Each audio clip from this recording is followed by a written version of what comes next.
Ang Panginoon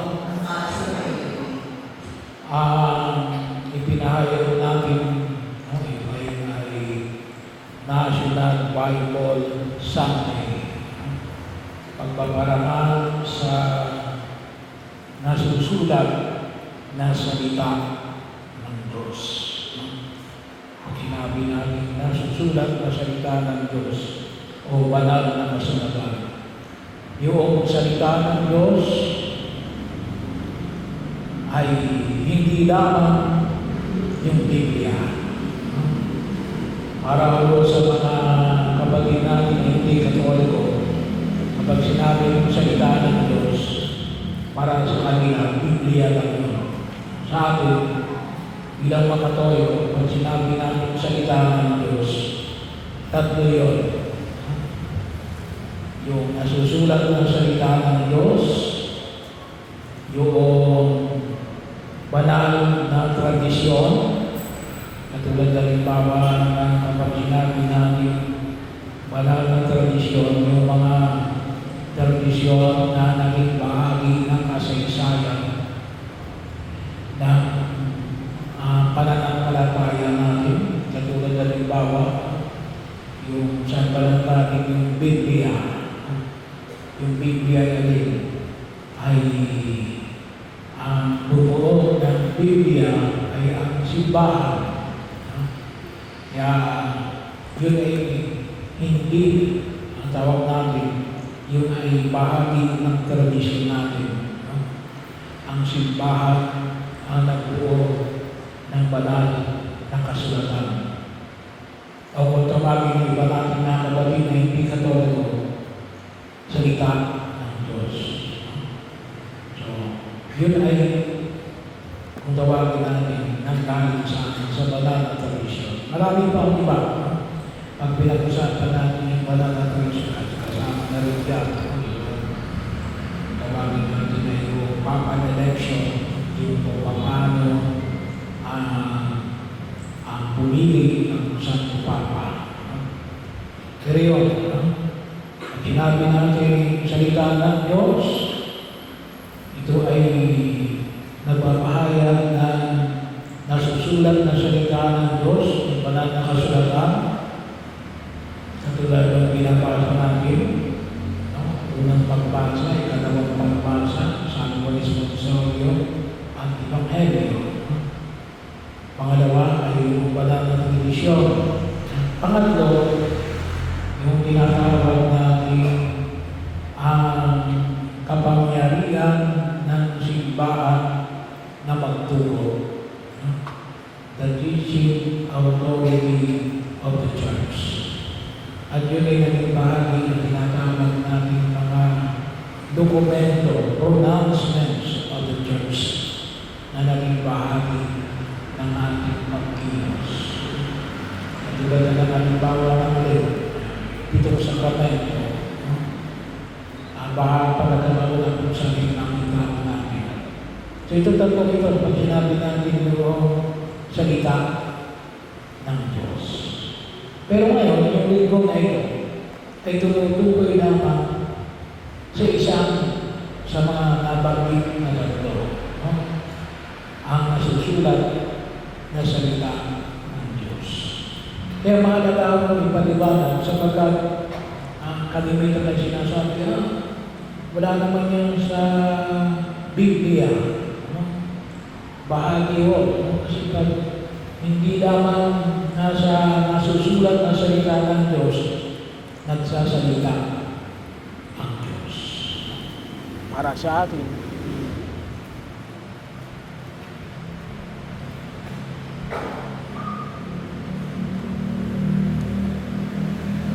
para sa ating katulian,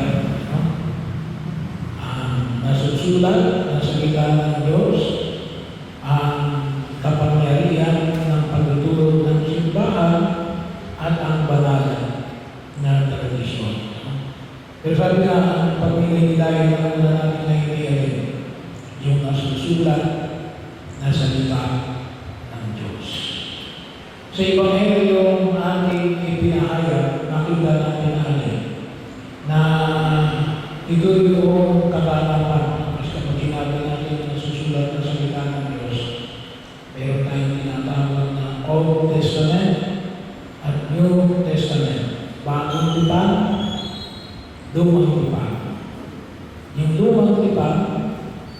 pangako ng Diyos. Ang bagong tuta, ang kaganapan ng pangako ng Diyos. Na walang iba kundi na rin ang ating Panginoon Jesus Cristo. Kaya nakita natin sa Ebanghelyo ngayon, yung kaganapan ng pinangako ng Diyos mula doon sa mga hayop ng Propeta Isaias. Ano ba kayo yung pinahayag ng Propeta Isaias? Mula sa sakulog at nagtali ay may iwanag na sisipon na magdudulot ng pagdaya. Bahagi yung pagkatakas mula sa kahirapan. Di mo liwanag na siyang tatanglaw sa gitna ng kagihingan. Kaya doon nakita natin doon sa Jesus, tumigil, binanggit na natin, si Jesus ay sinigang sa Bethlehem ng probinsya ng Juda. Pero siya lumaki sa Nazareth sa probinsya ng Galilea. Pero siya ay tumira sa kanyang pangarap sa probinsya pa rin ng Galilea. Pero hindi na sa Nazareth, ngunit sa Capernaum. Yun yung kanyang public ministry, yung pinapaliwanag niya, yung salita ng Diyos. Na kung lususin, ay nagsisimula sa doon din si pinahayag ni San Juan Bautista. Magsisi kayo tumalikod sa inyong kasalanan. Bakit? Kasi ang kalimitan gumagapos sa ating pinagin, yung kasalanan, yun ang sumisira sa ating kasalanan.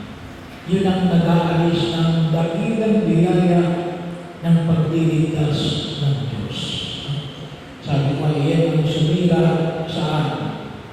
Sa orihinal na plano ng Diyos. At nais ng Diyos namin makawala tayo doon sa kasalanan. Kaya yun ang kanyang panaya.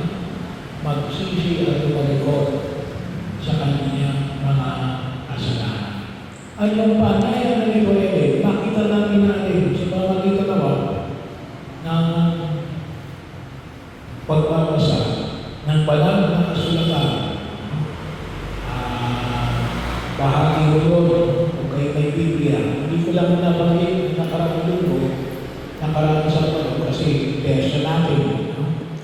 Nakatutok tayo kay San Antonio Abad. Hindi ko lang nabanggit na sana magdala kayo ng banal na kasulatan. But anyway, ay nawa, isipin nyo yung banal na kasulatan at sana ko mabuti lang ng radio. Hindi kaya kayo, kasi gawa ng internet, kahit na nasa Facebook, pwede ka makahanap ng salita ng Diyos. Meron yung isang site, awit@papuri.com. Kaya po, kung gusto nyo malaman yung mga readings, mga nagmisa sa araw na ito, o sa susunod pang mga araw, pumunta kayo sa awit@papuri.com. Yun po isang wika Pilipino na doon yung mga pagbasa. Halimbawa sa araw na ito o sa araw ng bukas. Unang pagbasa sa Responsorio, ang Ebanghelyo, kahit yung panalangin ng bayan, naroon na rin po. May pagninilay na rin doon. At ginagawagan tayo ng Diyos natin na magbasa ng banal na kasulatan. O di kaya makinig, para yun magbasa, makinig. Mayroon din yung audio file, yung awit@papuri.com. Makinig lang kayo. Pipitutin nyo lang yung leader para doon sa audio file. Pwede kayo makinig. May Hindi lalo-lalo na yung mga nagsisimba everyday. Pero yung mga nagsisimba every Sunday, makita natin yung mga pagpasa na mula sa Biblia. At nawa magkaroon tayo ng panahon ng pagninilay. Pero yung iba, sinasauro. Hindi naman nire-require tayo sa akin na isauro mo ang chapter, yung aklat, yung versikulo. Bahagi yun ang malagay, makita natin yung mensahe na nais na ipahayag sa atin ng buong kapatid. Magpasa tayo kasi napakahalaga ng maintindihan natin yung ating na ito ay nasusulat na salita ng Diyos. Pero tulad niya dito, hindi lang dito pwede magsalita ng Diyos. Pero dahil ito yung nasusulat ng salita ng Diyos, isang maliwanag na pwede natin paggalingan ng gabay. Itong nasusulat na salita ng Diyos. Ang mahalaga ay itanongin natin kapag nabasa natin, kapag napakinggan natin, yung pangalawang tanong ay anong mensahe ito sa akin? No? Kasi maaaring yung mensahe sa akin, iba, tungkol sa mensahe sa iyo. Ako na yun, nagpapaliwanag, sabi na sila ng pagbasa. Hindi ito kay Pedro, hindi ito kay Pablo, ito ay galing sa Diyos. Pero ano yung mensahe sa iyo ng Diyos? At mula roon, ay sana ay makita natin yung pagbabago ng ating pagkilos. Mabago tayo. At isang maliwanag na pagkilala nito ito ay nagpapalaya. Hindi ito kumakapos. Kung yung salita ng Diyos kinakapos sa iyo, hindi salita ng Diyos yan. Ang tunay na salita ng Diyos ay nagpapalaya. Huwag natin kalimutan. Kasi yun ang dulo. Ang tawag na natin ang kaligtasan. Mabuting balita ng pagliligtas ng Diyos. Kaya, alam natin, ano yung mensahe sa iyo ng Diyos? Bakit? Halimbawa, pag sinabi na mapakinggan natin yung pagtawag halimbawa kay Levi o Levi na rin, sumunod ka sa akin. Maraming ibig sabihin, pwede maging isa kang choir, maging isa kang lector, commentator, pari, madre. Depende sa bagong sasabi. Pero tanong ito ba yung sinasabi ng Diyos? At sumusunod kayo sa sinasabi ng Diyos. At kung tunay na ito ay yung sabi ng Diyos, dapat makita natin yung paglala. Kasi yun ay isa sa kabiyaya na pinapahayag ng pagliligtas ng Diyos. Hindi ito sumisilid. Hindi ito kung tawagin namin ay kayo ay sinasaktan o kayo ay sinasakal. Kasi yan ang huwag natin kalimutan. Kaya ano natin? Sabi naman, wala naman kayong dalang Biblia rito, pero sana yung mga cellphone, pwede maging Biblia yan.